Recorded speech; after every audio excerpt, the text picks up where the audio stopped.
다음에 이제 민주당 얘기로 한번 가보죠. 정청래 대표가 합당을 반대하는 지도부 인사들을 직접 만나기도 했지만 예.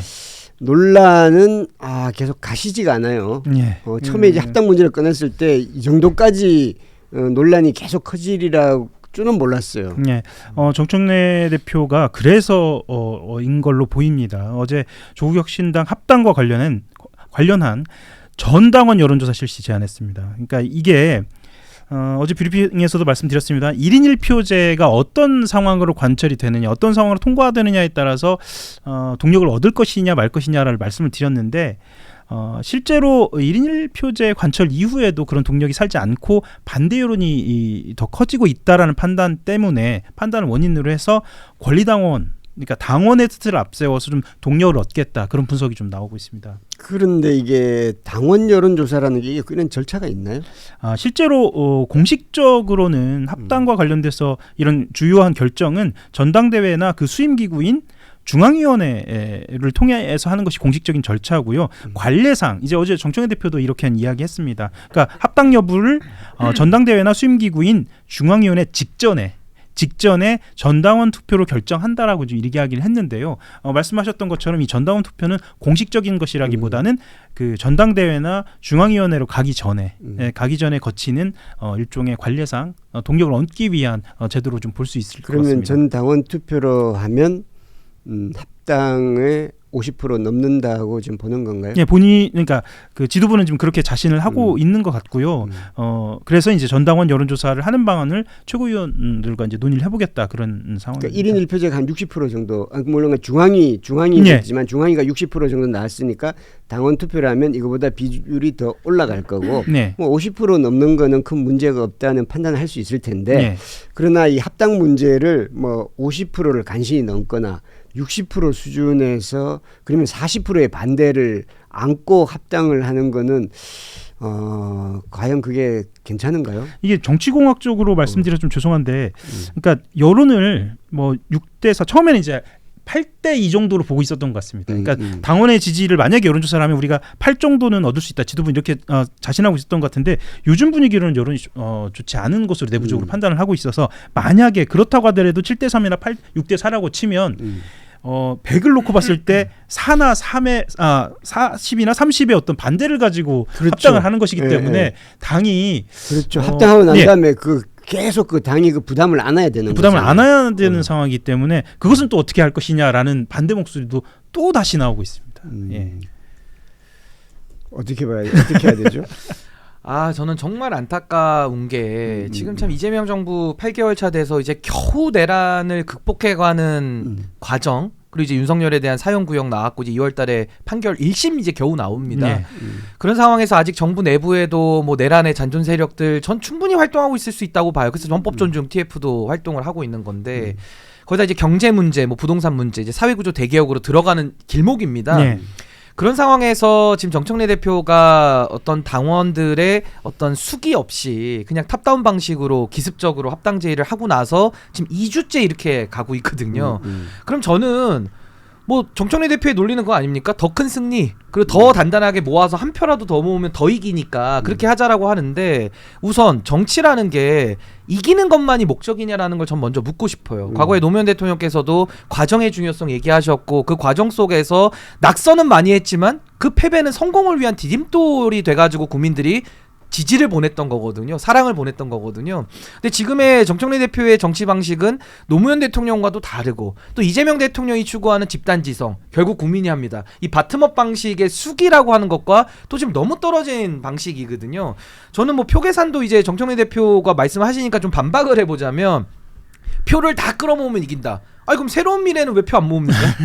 거기도 들어오고 싶어요. 그럼 거기도 모으는 게 맞죠. 뿌리가 같으니까. 그 송영길 대표의 소나무당은 왜 지금 배제돼 있죠? 어제 강덕구 최고위원 회의 때 이야기를 하셨는데 거기도 지금 배제돼 있어요. 그러니까 조국 혁신당에 대해서만 왠지 특혜적 논리를 만들어서 이것을 합쳤을 때 우리에게 좋을 거야라는 마치 환상을 심어주고 있는 거 아니냐. 게다가 통합을 하는데 자꾸 그 전당원 투표나 전당원 여론조사를 말씀하시는 게 저는 궁금합니다. 정청래 대표는 왜 그렇게 전당원 투표에 자신감을 보이죠? 그러니까 자신감이 있으니까 자꾸 하자는 거잖아요. 지난번 전당대회 때 표를 많이 그렇죠. 얻었잖아요. 제 말씀이 그겁니다. 그러니까 설득을 하려면 논리를 가지고 상황을 분석해서 이래서 맞는 거야라고 논증을 해야지 우리가 납득이 되는 건데 그게 아니라 논리는 복잡하고 그냥 내가 제안했으니까 미안한데 그냥 빨리 전당원 투표에서 결정하자. 이게 아까 제가 국민의힘과는 좀 비교하면 약간 결은 다르지만 이게 맥락은 비슷한 게 굉장히 폭력적입니다. 이거. 논리는 그거 아닐까요? 어차피 당원 주권 시대 그리고 당원들이 결정하도록 하자. 그 논리 아닐까요? 그 대전제는 뭐냐면요. 수기와 정보 제공과 활발한 토론이 먼저 전제가 돼야 됩니다. 노무현 대통령께서 3당 합당할 때 저항하시면서 이의 있습니다 하고 그때 뭐라고 말씀하셨습니까? 토론과 설득이 없는 회의가 어딨냐고 소리를 지르셨거든요. 그러니까 표결에서 질 수 있죠. 거기 승복하는 것도 저는 민주주의라고 봅니다. 그래서 다수파와 소수파가 계속 교체를 이루면서 건강하게 민주정당이 가는 건데 토론과 설득도 없이 그냥 표결부터 붙이자. 이건 말이 안 되는 거예요. 민주주의가 아닌 겁니다. 그래서 저는 표결을 붙이고 여론조사 하자 그러면 지금 여론조사를 뭘로 할 겁니까? 질문지도 제가 볼 땐 여러 개가 떠올라요. 합당을 할 때 신설합당으로 붙일 겁니까? 아니면은 흡수합당으로 붙일 겁니까? 부터 해가지고 그냥 단순히 합당에 찬성하십니까만 가지고 표결을 하는 것은 정확한 분석이 아니다라는 걸 먼저 말씀드리고 아까 그 합치는 부분도 그래요. 결국 민주당의 당원이 200만인데 이걸 만약에 뭐 한 6대4 정도로 통과가 됐다고 치자고요. 그럼 120만 명은 동의하고 80만 명은 반대하는 거거든요. 그럼 조국혁신당은 뭐 한 20만 명으로 잡았을 때 10만 명 좀 더 될 텐데 20만 명 중에 뭐 한 압도적으로 90%가 동의했다고 칩시다. 80만 명 나가고 지금 12만 명 들어오는 결론이에요. 그럼 총합은 오히려 더 마이너스가 나거든요. 그래서 저는 참 정청래 대표의 제가 정말 저는 선의까지를 제가 의심하고 싶지는 않은데 정청래 대표가 자꾸 설명을 안 하고 전당원 투표라는 그 자신감을 가지고 접근을 하면요. 너무 폭력적이고 자꾸 다른 저희가 떠오르는 겁니다. 이거 뭔가 당대표 연임에 유리한 거야? 내지는 조국 대표 뭐 대권의 어떤 플랫폼을 만들려고 하는 거야? 이런 다른 배경에 대한 추측들이 지금 난무하기 때문에 저는 올바른 설명, 그 올바른 논리적 납득을 위해서 노력하셔야지 자꾸 전당원을 그 제일 앞에다가 끌어다가 쓰는 것은 저는 이건 잘못된 방식이다. 정청래 대표는 그 전당원 투표 제안과 별도로 오늘 초선 의원도 만나고 어쨌든 이게 반대하는 의원들에 대한 설득 작업, 그러니까 정청래 대표 쪽에서는 그것도 직접 또 많이 좀 애를 쓰고는 있죠. 근데 그 부분도 제가 하나 말씀드릴게요. 근데 그것도 제가 하나만 추가하면 수기를 이제 시작하는데 그렇습니다. 순서가 그렇잖아요. 수기를 하고 제안을 공식적으로 해야지 공식적인 걸 기습으로 먼저 제안하고 수기를 나중에 하니까 이것도 저 순서 부분은 제가 지적을 먼저 드리겠습니다. 네, 오늘 오후 4시입니다. 오늘 오후 4시에 이제 당내 초선 의원들하고 간담회를 갖고요. 중진 의원들도 잡혀 있습니다. 이제 내일 중진 의원 만나고 10일, 그러니까 10일에는 다음 주죠. 재선 의원들 만날 예정으로 파악이 된 상태입니다. 근데 이제 당내 분위기를 조금 더 전해드리면 사실은 목소리를 아주 키우는 사람들이 한 20여 명, 30여 명까지 많이 늘어난 상태이긴 한데 의원들 중에서. 네, 의원들 중에서요. 그런데 사실 지금 민주당 의원들 숫자를 보면 130여 명, 140여 명은 지금 가만히 있는 겁니다. 근데 그 분위기가 어떤지가 제가 좀 궁금해서 물어보면 여론조사를 할 수도 있다라고 생각을 해요. 그러니까 여론조사를 할 수도 있는데 당원 여론조사. 예, 아까 변호사님이 말씀하신 대로 작은 중소기업도 M&A를 하면 최소한 강점, 약점, 장점, 단점을 파악을 해서 그거 관련된 자료를 준다, 근거를 준다. 그러면 자 당원들에게 의견을 묻겠다라고 하면 최소한의 근거는 있어야 하는 거 아니냐. 그러니까 거기에서 이제 수임기구 말씀드렸던 것처럼 그런 시간은 좀 걸리지만 수기가 필요한, 그러니까 간단하게라도 간단한 자료, 그러니까 최소한의 자료라도 있어야 고민하고 투표를 할 수 있는 거 아니냐라는 이제 의견도 좀 나옵니다. 그러니까 이게 합당이라는 게 참 어려운 게요. 내부에서도 지금 지방선거 앞두고 얼마나 이해관계가 복잡하겠습니까? 그렇죠. 합당 없어도 원래 공천관리가 지방선거는 어렵거든요. 그래서 참 이게 난이도가 높은 건데 지금 정청래 대표는 가장 공천이 시작되는 예민한 시점에 이거 합당을 던져버렸기 때문에 이게 조국혁신당도 여러 산을 넘어야 될 것이고 물론 이제 조국혁신당은 이번 합당을 통해 가지고는 지지율 차이도 너무 많이 나기 때문에 엄청난 엄청난 수혜를 보고 있고 사실은 조국이라는 개인 정치인이 가장 압도적인 이익을 받는 건 사실인데 그렇다 손치더라도 조국혁신당 안에서의 이견 조율 그리고 이걸 갖다가 더불어민주당 안에서의 이견 조율 또 두 정당이 합칠 때 신설합당이냐 흡수합당이냐 그렇지. 대표는 누가 하느냐 같이 하느냐 그래서 과거에 바른미래당도 합당할 때 어떻게 했냐면요 홍보위원장을 둘씩 뒀어요. 그렇죠. 조율이 안 될 때는 그냥 우리가 가위바위보해서 정하든지 아니면 중간 지점으로 정하는 거야라고 하니까 홍보위원장도 공동인데 한쪽에서 온 분들 그러니까 의사결정이 안 되죠. 그러니까 이게 선거를 앞두고 정말 일사불란하게 해도 어렵고 또 특히나 이번에 지방선거 너무 제가 안타까운 게 이재명 대통령 지지율이 압도적으로 높고 지방정부라는 데가 중앙정부와의 협업이 가장 중요해서 사실은 여당 그것도 대통령 지지율이 높은 여당은 솔직히 지방선거는 너무 쉬운 선거가 되거든요. 근데 그 지지율 높이는 노력을 더 할 수 있다고 저는 보이는데 그렇게 해서 경북 지역에서도 뭐 시장이나 대구에서도 구청장 그렇죠. 하나 나와야 되는 거 아닙니까? 그래야 국민의힘이 제로가 될 수 있잖아요. 그게 국민들의 저는 뜻이라고 보는데 그 지지율 높이는 노력은 안 하고 오히려 조국혁신당과 정치공학적인 표 계산 뭐 그것도 저는 공학적으로도 틀렸다고 보는데 그걸 밀실 야합식으로 전격 기습적으로 제안하는 방식이 과연 이재명 정부 성공과 지방선거 승리에 도움이 되느냐. 아까 그 의원들이 그 발언을 보류하는 이유도 아마 이런 부분에 대해서 시뮬레이션이나 논리적 근거가 나와야 판단하고 표를 내는데 아까 우리 16세 하향도 마찬가지 아닙니까? 내용이 있고 민주시민교육이 돼야 그 다음에 그분들에게 OX를 물어봐서 우리가 투표권을 주냐 마냐인데 그거 없이 그냥 아니 전당원들이 원하니까 한번 해봅시다. 그 자신감은 어디서 나오는 겁니까? 저는 이게 혹시나 대형 유튜브 채널들이 여론 형성에 있어서는 고관여자들에게 미치는 영향이 크기 때문에 맞습니다. 그분들의 영향력을 힘입으면 당연히 당원에서는 이길 거예요. 근데 문제는 뭐냐? 당원에서는 이기지만 그 의사결정이 민심에서도 수용이 과연 됩니까? 일각에서는 조국혁신당의 그 조국 DNA와 민주당 안의 DNA를 녹여낼 수 있겠느냐, 유지가 될 수 있겠냐 이런 얘기 분명히 하고 계시거든요. 그러니까 저는 당심만 볼 게 아니라 결국 민심에서 이겨야 최종 승리이기 때문에 좀 민심도 좀 다 같이 고려가 돼야 되지 않나.